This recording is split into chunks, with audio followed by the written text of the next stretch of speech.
Hello, BookTube. I have a little mail haul for you here this morning before the day's rampant heat and humidity really settle in. Just a few packages. I thought we'd go through them together and see what we've got here. Uh, Yesterday got away from me completely in terms of filming. The morning was devoted to editors, the afternoon was devoted to editors, and by the time I realized that I hadn't made a video yet, it was nighttime. That always feels weird to do, to make a video at night and just post it. I've done it sometimes, but it always feels weird. So I just thought I'd give you all a break and wait until today. First book out of the bag is a romance novel. Nalini Singh.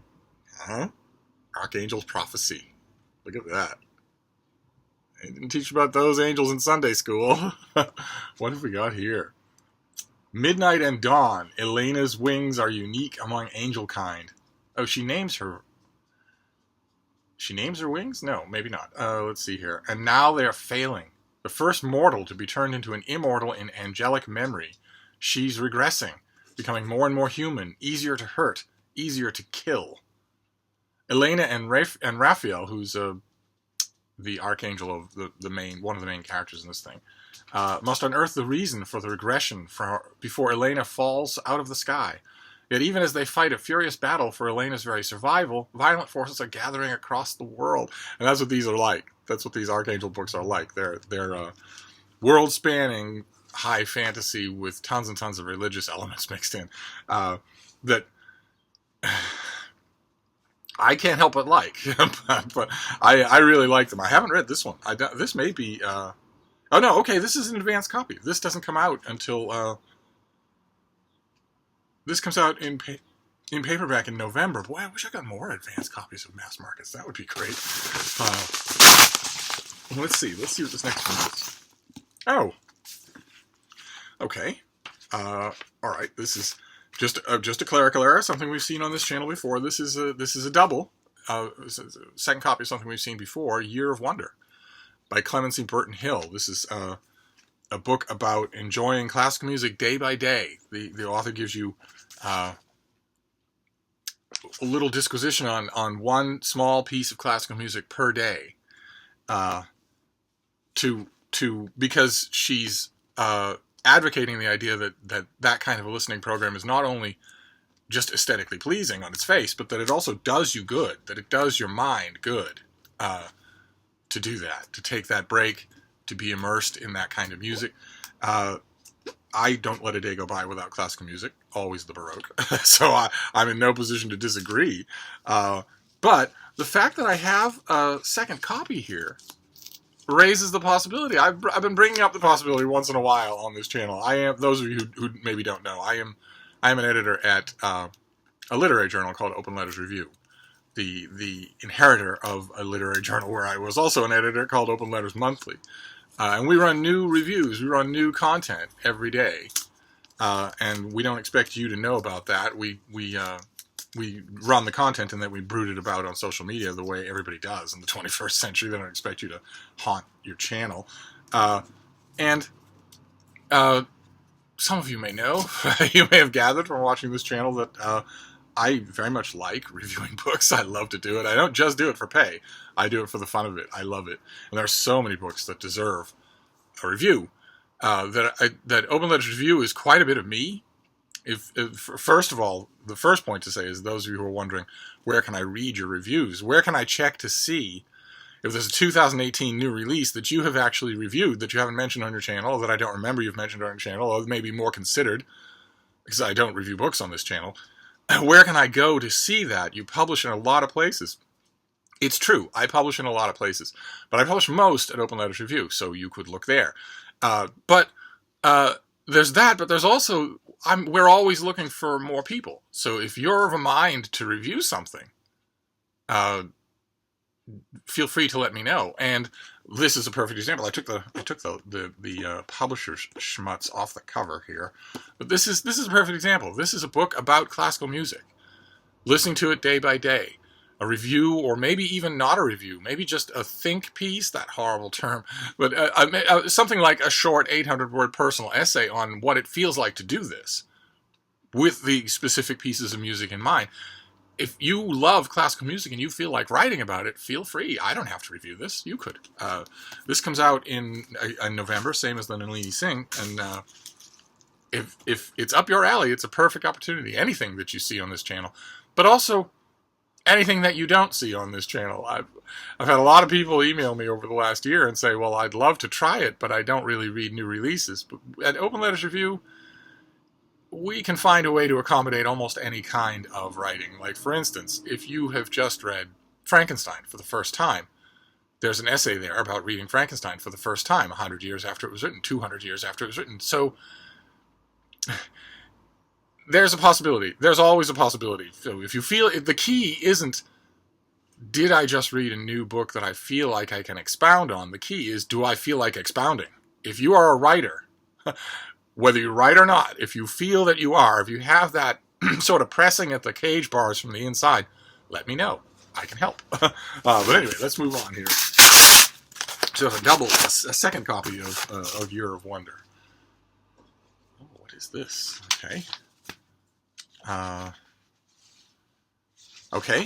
This is a debut novel. That's great. I love debut novels, but I didn't know that it was coming out. It's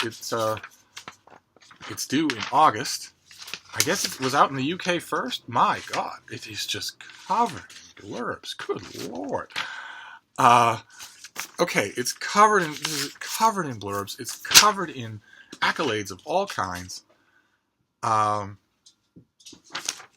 it has no pub sheet, so it's just the book. So this comes out in August in a lovely finished paperback. This is House Girl by Michael Doncourt. That is the book. Let's see here.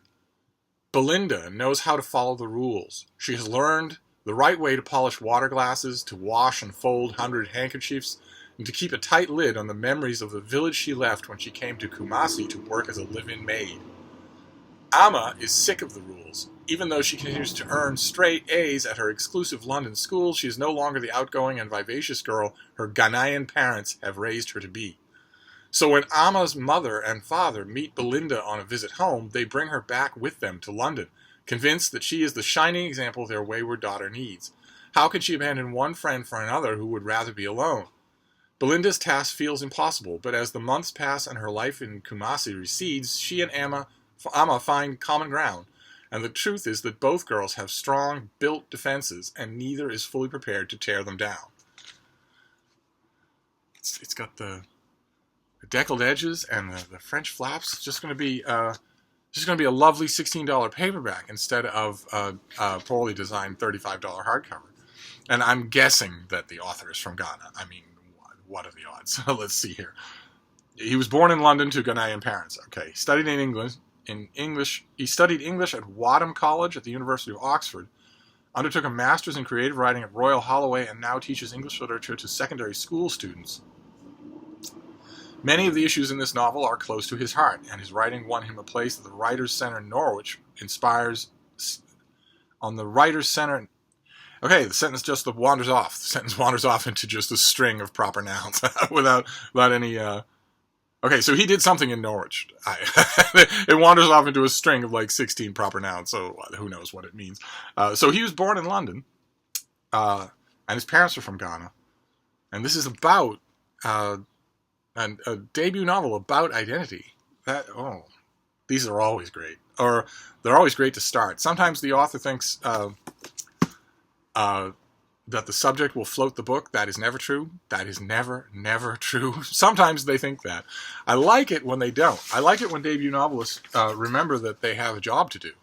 That's the fun part, is when they remember that. Because those are the ones that are in it for the long haul. The ones who don't remember that or don't care about that. In the 21st century, we see debut authors who don't care about that. They just want to make a point. They just want to make a political point, and then they might keep writing novels, but the whole sum and essence, the whole purpose, the whole calling of a novelist, they have no interest in whatsoever.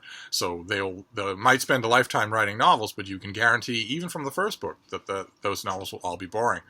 But some of them don't. The debut novels that don't, forget that remember, it's not just the subject, it's not just the point I want to make, it's the way I make it. Anybody can make a point on paper. Storytellers do it in a way that captivates. And I can't wait to see what this author can do. Which sounds like a fruitful subject. That's fantastic. And then we've got this last one. We've got this last package, and then we'll wrap this up. I might make another video this morning, just so we get some videos in before it's too hot to make a video. Oh, okay. All right. This is oh wow, this is a lovely finished copy. This is I think we've seen this before. This is due in August, if I remember correctly, or maybe early September. Now help me out here. I feel certain that we've seen this before. Yes, it comes out on the 1st of September.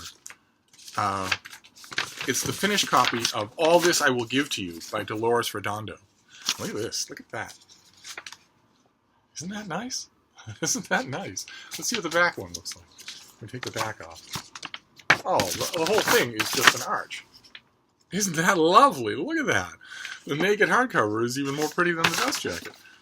I think we saw this recently. This is a finished copy in hardcover of this novel by Dolores Redondo. Here, let me hold this up. This is quite nice. She's a literary thriller writer, and is, according to this pub sheet, the most read author in Spain, surpassing Ken Follett and Carlos Ruiz Zafón.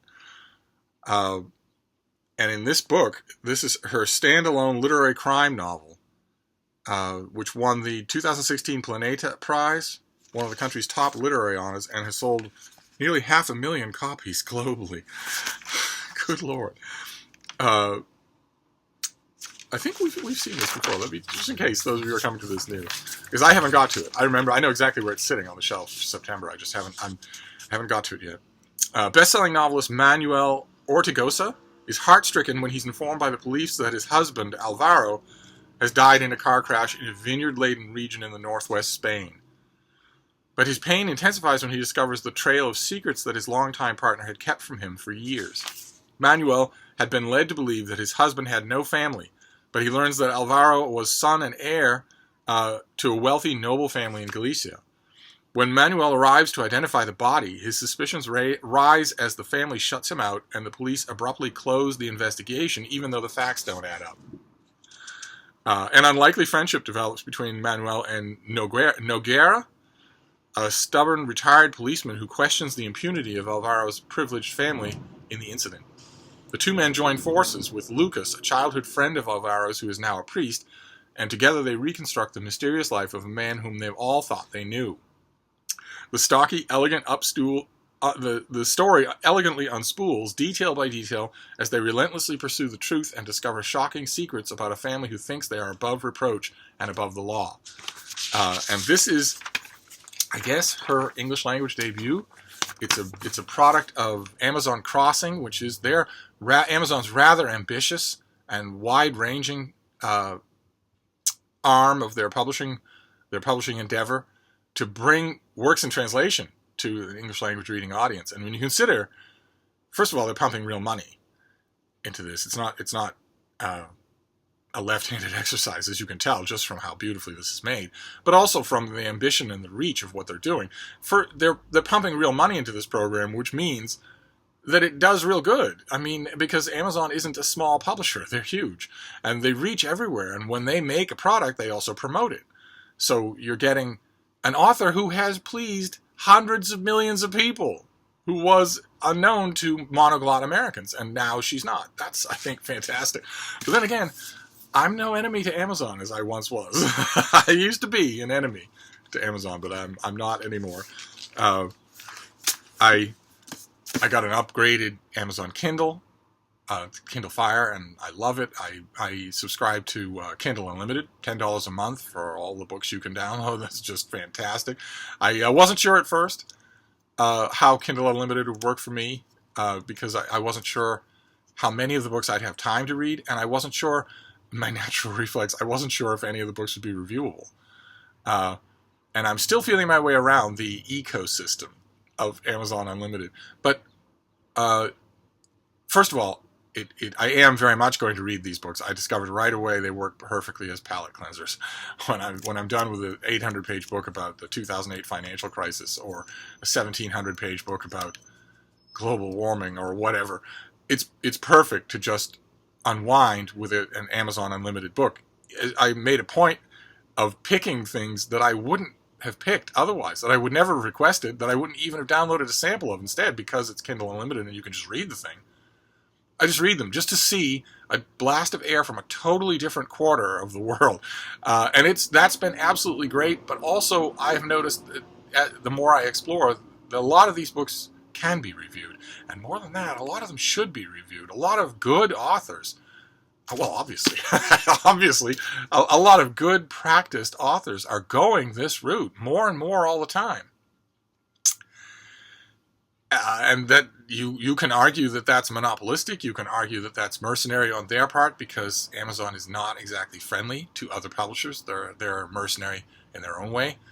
But the books are the books. The books stand alone from that. The books stand, as we mentioned on this channel before, the books stand apart from the moral decisions of the author. And some of these books are better than I read from normal mainstream publishers. So I need to find my footing a little more, and then once I have, I will be reviewing books from Amazon the same as I do anywhere else. But in the meantime, I no longer have to. Once upon a time, for years on this channel, I would have gotten something from Amazon and just wrung my hands and hemmed and hawed about whether or not it was even ethical to read it, let alone review it. Not anymore. not no more. Then we have this. We have all this will I give to you. Absolutely horrible title. That was its title in Spanish as well. And these authors, whether they're English language or otherwise, publishers are free to contact me any hour of the day or night to give their book a title that's actually good. This is a bad title. It is boring. It evaporates into thin air. It's 5 sentences long. It's a bad title.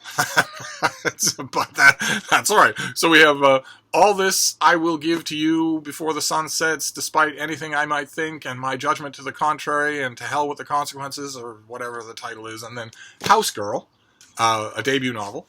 Then Year of Wonder, a double about letting classical music guide you through a year and see how it affects you. It's not just the author. This is very much not the author saying these are the best. This is the author saying, regardless of whether or not you love these more than other pieces of classical music, the point of this Year of Wonder is to see how it changes you. Not what you learn about classical music, and not even how much you enjoy each particular piece, but rather how the experience of doing it changes you over the course of the year, how it improves you over the course of the year. Absolutely fascinating. A classical music fan out there could have a ball writing about this book. And then last, of course, Archangel's Prophecy by Nalini Singh, about an angel who is trying desperately to keep her wings. And there you go. That is I was going to say a cool morning mail haul, but in the morning here, it's even now still it's not cool. It never did get cool overnight. The low temperature last night out here in Boston was the high temperature for a normal summer day. And today is it's going to be unearthly. but I guess unearthly is the wrong word, since Earth is getting hotter. So this will start to become normal. Certainly I'm getting complaints over Skype and text and email and Voxer. I'm getting complaints from people in Europe about American Southwest style heat, because Europe was built without air conditioning.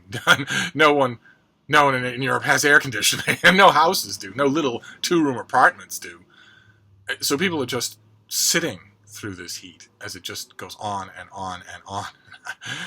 My heart goes out to you. I've done that many, many a time. You want to try heat and humidity that you have to sit through. Try Iowa in high summer.